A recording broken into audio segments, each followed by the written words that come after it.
Hello, my beautiful souls. Welcome to your personal empowerment channel. Doris Victoria here. Wow, we are moving through amazing times, as you know. I've talked about it many, many times, but I feel like it's getting more and more intense and it is getting more and more accelerated. I don't know how you feel, but I definitely feel it. And those of us who are sensitive, you might have sleeping problems, you might have challenges of being really triggered by someone and trying to, all these emotions are popping up and it feels like you want to burst, but that is what's going on right now. We are really being cleansed and purified by those energies, and they're bringing things up for a reason. They're bringing things up for us to become aware what still needs our attention, what maybe we have been, comfortably pushing away until now, and what we are invited to look at right now so that we can let it go. Maybe there is some old limitations that we are invited to, kind of like erasing the old conditioning so that we can start being the beacons of hope and light and compassion and love that we came here to be. So I decided to make a part 2 about the dark energy of a narcissist, because there were many questions coming in about if I could elaborate more on that subject. I mean, where is a narcissist when it comes to light and dark? So just to summarize, light is 5D. Light is what we are moving into, the shift on Mother Earth. What is happening right now? That shift, this is a light shift. We're moving literally into the 5th dimension. And the 5th dimension is basically, it's a different kind of consciousness. So it's not like we're going somewhere like a physical place or something. It is a shifting of consciousness that move into 5D. It's simply people awakening to the truth of who we are and then living based on that new understanding of who we are. So light, as we all know, is unity, is oneness. And where there's unity, oneness, there is compassion, because you're no longer separated from someone else. So if someone else is suffering, you are suffering. And it doesn't mean that you have to suffer, that you have to take on what this person is feeling, but there's definitely a deeper understanding. Like compassion is an understanding of what this other person is going through and holding space for this being at the same time. So people like narcissists that are still, let's say, in very divided and separate places, because in order to be a narcissist, you have to be separated, because you could not be a narcissist. You could not do bad to someone else and to yourself, you couldn't do bad to someone else without doing bad to yourself. But if you're still in separation, if you're still somewhere right before that shift, you haven't really been integrating, how can I say, moving into that oneness consciousness yet.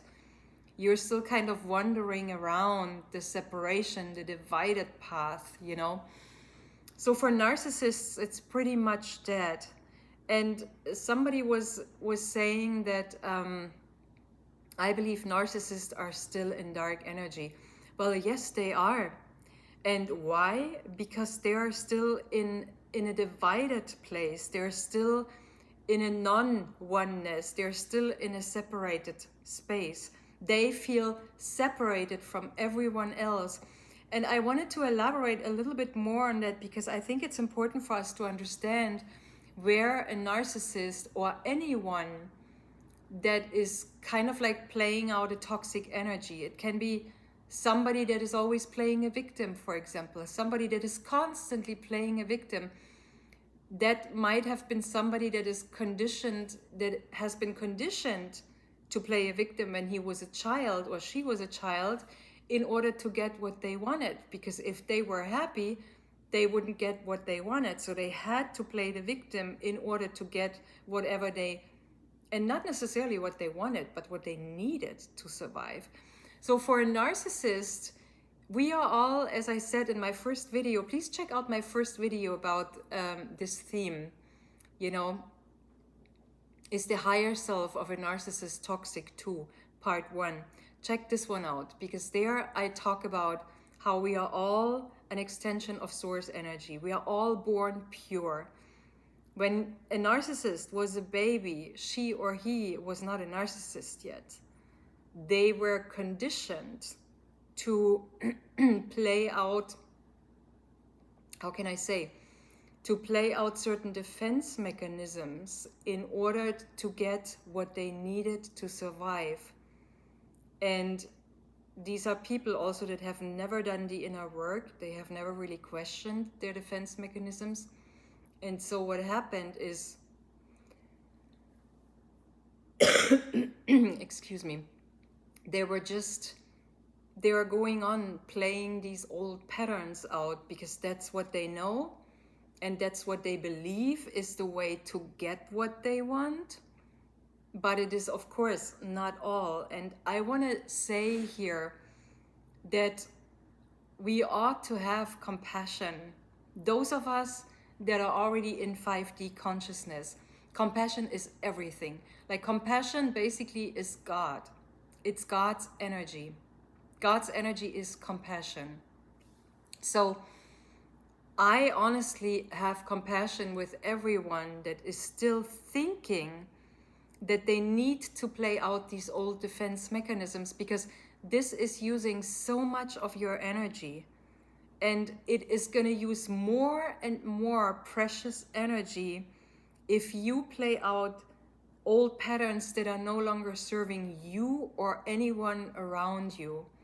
Like, this is literally because we are in the new energy, we are in this new kind of like love soup energy already, where there's oneness, where there's compassion, where there's friends, you know, like everyone becomes a brother and a sister, everyone becomes family. So when you're still wandering these old paths of separation and division, you will need extra energy, and it's gonna soon exhaust you. And this is why they always say that people who are still playing out in old patterns and old toxic energies that are hurtful to themselves and also to others. And I mean, we often see the side for others. We often see only the part, like a narcissist, for example. It is hurtful for others. What a narcissist is doing is hurtful to the other person, because, you know, as I said, they're playing out these old toxic behaviors, and it's becoming worse and worse and worse. Patterns are intensifying if this person refuses to do the inner work, the inner healing work about what is really playing out here. Why am I behaving like this? Like, what do I believe I would get from that person if I behaved that way? And then asking yourself, is there a different way that I could get to this feeling? Because it's always, everything is about feeling. So a narcissist treating you bad in order to get what he or she needs is kind of like, I mean, they're trying to get a certain feeling of satisfaction. They're trying to get a certain feeling of power and control. And this is the big thing with narcissists. Narcissists are often people that when they were little, they had no sense of control, because they were being put through, you know, challenging times by their parents. I mean, maybe they had fathers. My particular experience with a narcissist man was that he had a father for whom nothing ever was good enough. And it was playing out also in a way that the father often made fun of him, even though he got an A. But maybe he was having, one point was maybe missing, and so his father started to make fun out of this missing point in order to congratulate, or instead of congratulating his son and saying, giving him a high five, how well he has done because he got an A. But his father, because for his father nothing was ever good enough, and that's probably how his father was treated. Or his father thought, no, my son is going to be the best one, so I'm going to behave that way in order for him not to feel like it is already a deserved A. A deserved A is only if he got 100 points. And if he had 99, his father started making fun out of that missing point. So that little boy must have suffered a whole lot, and he felt like he had no sense of control. Or, other people get physical abuse. I mean, that was I would say, like a high scale emotional abuse to that child. Other people, other narcissists, they had physical abuse, for example. Like they were being beaten for everything, even though they were not culprit, they were not the causer of whatever they were punished for. So children often, because of what they're being put through by their parents that are emotionally immature and are playing out their anger and their insatisfaction onto their child, because they think, oh, that child is mine and it's weaker than me, so I can just do with it what I want. No, children are highly sensitive beings, and many parents do not know that. Many parents are not aware what a big responsibility it is to treat a child emotionally respectful, so that the child can grow up as an emotionally responsible and healthy and adult being. So this is what happens. A narcissist, because they're suffering so much when they're little for whatever they're being put through, and there's so many different behaviors of parents that can get a child to later in his life become a narcissist. And there's not necessarily a hypothesis. It doesn't necessarily always have to be the same thing. It can be different things, but because every one of us is different, we are taking things in a different way. Like everyone has a different level of sensitivity. And let me tell you that narcissists, oftentimes as children, were highly sensitive beings. But they realized that to feel is not safe, because to feel means to hurt, basically, because their feelings were always hurt based on their parents that were not able to treat that child in a respectful way.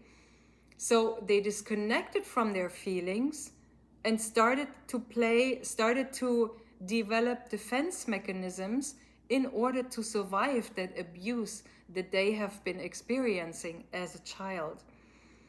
So I wanted to really put light on that subject, because it is an important part to understand about a narcissist.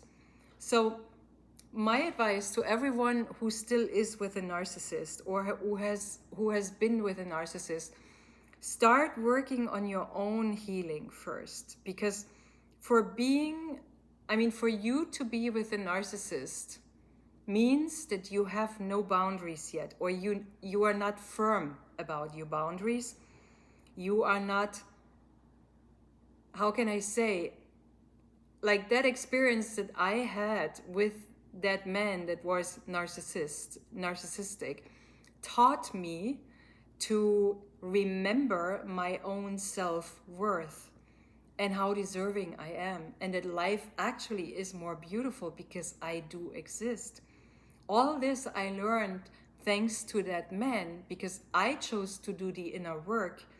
And I also started to set healthy boundaries. And now I realize, like, also there is one big thing to notice about narcissists is that they're not authentic. Because as long as you're playing a role in order to get what you want, you're not being your authentic self. So I would only attract people into my life now that are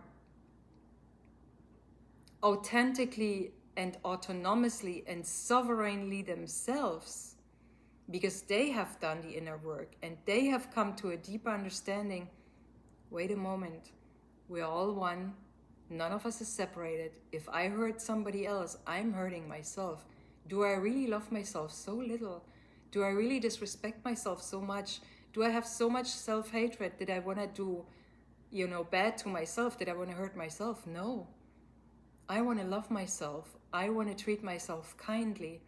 And for everyone who is treating themselves kind and respectful and in a worthy and deserving and reverent manner, they will do this with other people. So if you're being with a narcissist, start doing the inner work. Start doing your own healing work. And remember who you are, and that you are worthy, and that you have value, and that your feelings matter. But it is up to you to respect your feelings first. And then everyone around you can respect your feelings as well. This is where it all starts. Everything is always coming back to our own self. So I hope this helps. Please feel free to ask me questions. I mean, this is your personal empowerment channel. I want you to get a deeper understanding about things, because it's important that we see the entire picture. It is so easy to judge and get stuck in this victim triangle, about the executor, the victim, and I mean, it's always parent or child, but the adult part is missing. The adult part is the part that is starting to do the inner healing and is taking responsibility for their own feelings and their own energy, because they're loving themselves enough that they're worthy, and they know they're worthy to feel good. So please feel free to ask me any other questions that you might have about narcissistic people. I'm happy to understand and to respond to any questions that you might have. And with this, my dear ones, have a beautiful rest of your day. Take good care and love yourself healthy. Love yourself back to health, because you deserve it. Bye for now.